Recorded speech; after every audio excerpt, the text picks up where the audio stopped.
Hi, my name's Tara. I grew up in Crested Butte. I grew up in a really non-Christian household. My parents were super burned by the church when they were growing up and kind of passed that on to my brother and I. I never contemplated a relationship with Jesus. I never had a desire to go to church. Sunday school, if I ever went with friends, scared me. It just was not something that was a part of my life.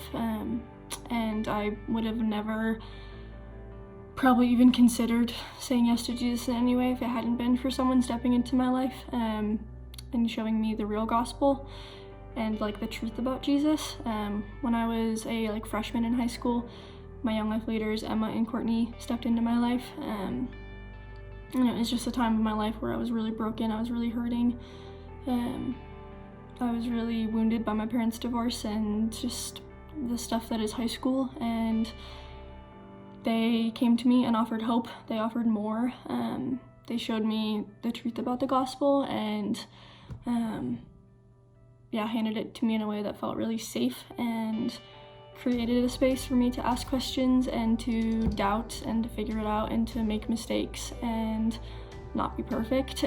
And 3 years later, I said yes to Jesus. I said, I don't know what this means. I've never done this before. I'm new to all of this and I'm gonna stumble and be a mess and do things wrong, and they were okay with that. Yeah, got to spend the last years of high school figuring that out, and then come to college and have a real community for the first time and get to taste what real relationships feel like, what life feels like when the hub of everything is Christ.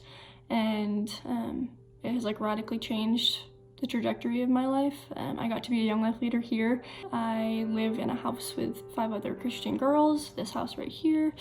My entire life would have looked a lot different if I hadn't had Jesus offered to me when I was in high school.